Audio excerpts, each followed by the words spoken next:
Welcome back.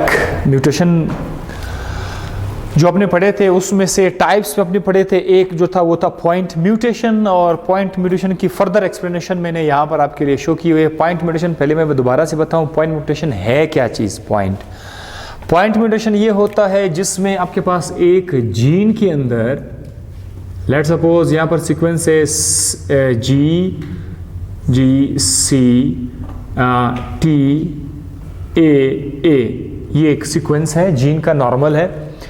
जब इन nucleotide में से कोई एक न्यूक्लियोटाइड की जगह कोई दूसरा न्यूक्लियोटाइड आ जाए, इसको हम क्या कहेंगे, पॉइंट म्यूटेशन। दूसरा न्यूक्लियोटाइड यानी कि लेट सपोज T की जगह पर G आ जाए, तो उसमें नंबर तो वही रहते हैं, ना तो न्यूक्लियोटाइड की तादाद में कमी आती है ना ज्यादती आ जाती है, नंबर वही रहते हैं, जस्ट एक न्यूक्लियोटाइड की जगह दूसरा न्यूक्लियोटाइड आ जाता है, रिप्लेसमेंट हो जाती है। This is called as point mutation, और ये आपका एक जीन था। सो पॉइंट म्यूटेशन दरअसल किस टाइप का म्यूटेशन है, जीन म्यूटेशन है या क्रोमोसोमल म्यूटेशन है, ये एक जीन म्यूटेशन में आ जाता है। सो पॉइंट म्यूटेशन मैंने फर्दर आपको थोड़ा सा एक्सप्लेन किया हुआ, इसके टाइप्स होती हैं। लेट सपोज हमारे पास डीएनए पड़ा हुआ है, डीएनए में एक जीन है और उस जीन के अंदर सीक्वेंस है TTC, राइट।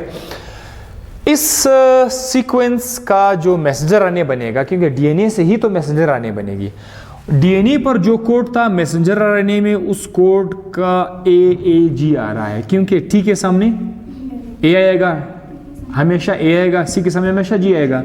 तो मैसेंजर आरएनए जब डीएनए से निकलेगा तो मैसेंजर आरएनए का जो सीक्वेंस होगा वो डीएनए सीक्वेंस के अपोजिट होगा, ठीक है, कंप्लीमेंट्री होगा।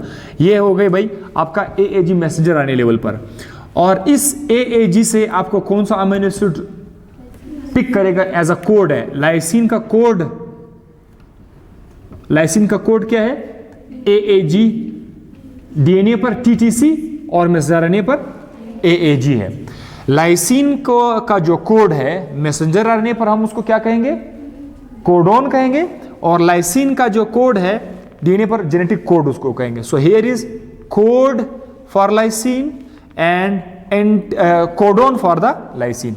नॉर्मली ऐसा ही होता है जब तक डीएनए ठीक ठाक है, कोई मसला नहीं आया हुआ है। अब देखें, अगर डीएनए में प्रॉब्लम आ जाए, लेट्स सपोज TTC है तो कोई म्यूटेशन आ जाए, इस तरह म्यूटेशन आ जाए कि TT ये जो C है, C के जगह पे एक और चीज आ गया, चलो TT आया, म्यूटेशन हो गई कि नहीं हुई?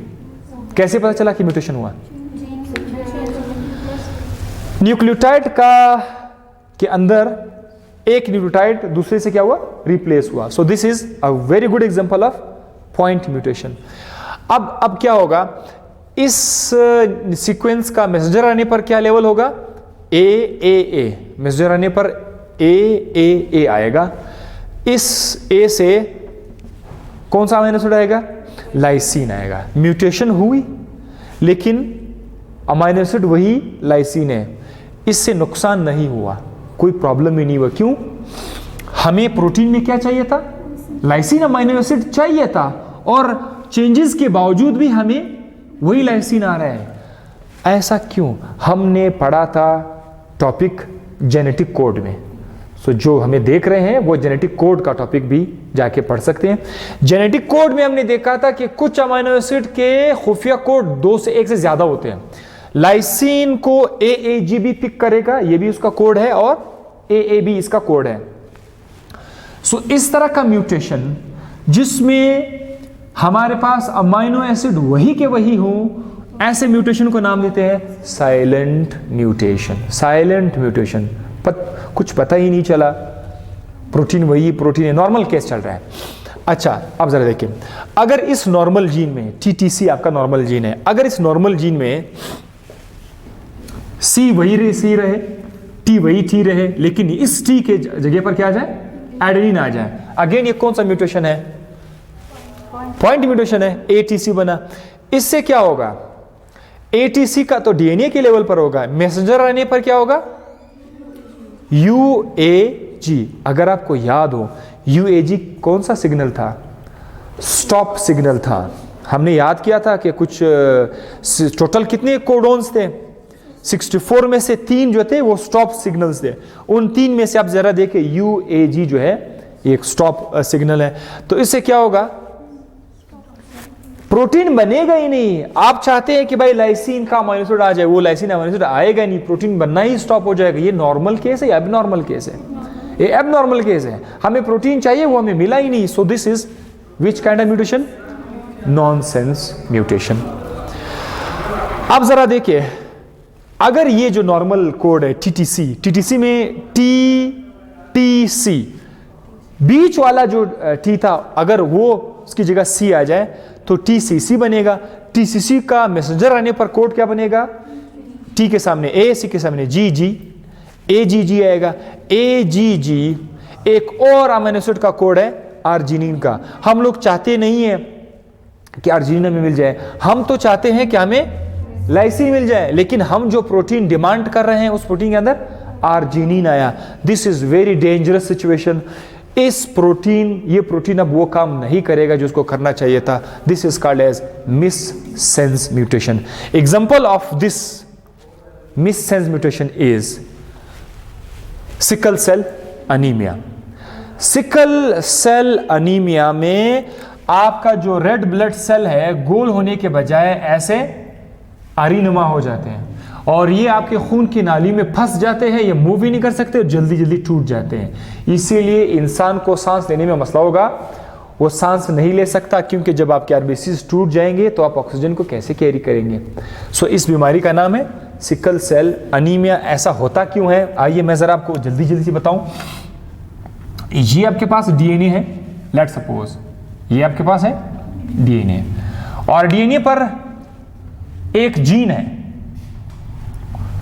उस जीन में बहुत सारे न्यूक्लियोटाइड्स हैं, लेकिन मैं आपको जस्ट 3 न्यूक्लियोटाइड बता रहा हूं। एक है C, दूसरा है A, और तीसरा है CTT।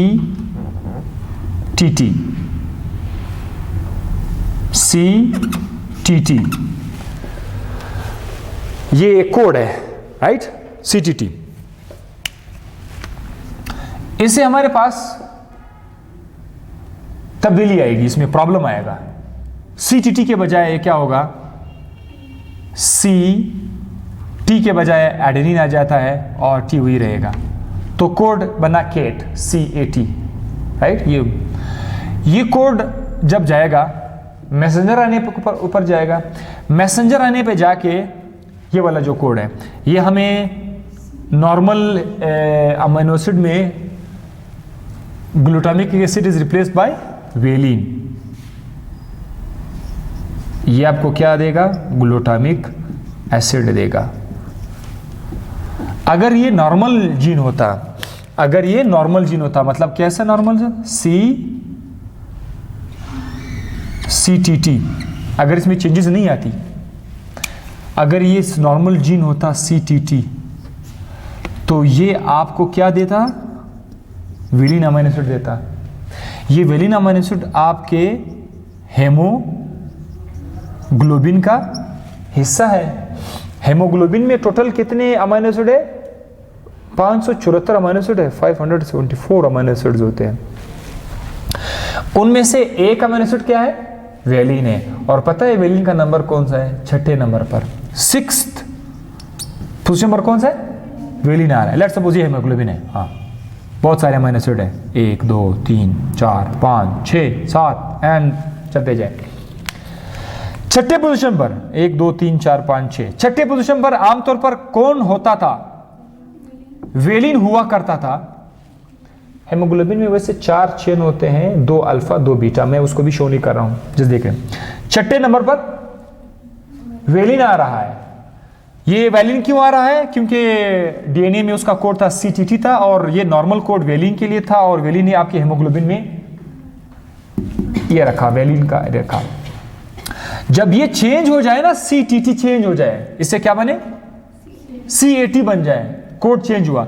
इस कोड से वेलिन के बजाय ग्लूटामिक एसिड आएगा। अब ये जो आपका प्रोटीन है, हेमोग्लोबिन का जो प्रोटीन है, उसमें वेलिन के बजाय ग्लूटामिक एसिड आएगा। टोटल कितने अमीनो एसिड्स थे? 574 में से जस्ट एक अमीनो एसिड रिप्लेस हुआ, पूरा हेमोग्लोबिन ही काम करना छोड़ देगा। So this is called a very good example of point mutation and non missense mutation. Sickle cell anaemia इसका एग्जांपल है। सिकल सेल एनीमिया का जो जीन है उसको हम लोग HBS बोला करेंगे, HBS बोला करेंगे, और जो नॉर्मल जीन है उसको HBA बोला करेंगे। अगर आपकी बॉडी में HBA जीन है तो आप नॉर्मल है, अगर आप सिकल सेल के पेशेंट है तो आपका जीन क्या होगा, HBS होगा। इस बीमारी को लाने के लिए आपको पता है जीन दो हमेशा पेड़ की शक्ल में होंगे। अगर आप HBS हो जाएं, आपके माँ बाप दोनों से ये जीन आपको मिल जाए, फिर आप बीमार हो जाएंगे। और अगर आप HBS और HBA हैं, मतलब एक नॉर्मल जीन, एक नॉर्मल जीन है, तो आपको बीमारी नहीं लगेगी माँ बाप से। लेकिन अगर आपके अंदर दोनों जीन HBS आ गए, रिसेसिव फॉर्म में आ गए, देन आपको सिकल सेल की बीमारी लग जाएगी। सो सी यू, होप ये आपको समझ आया होगा। Will see you in the next lecture.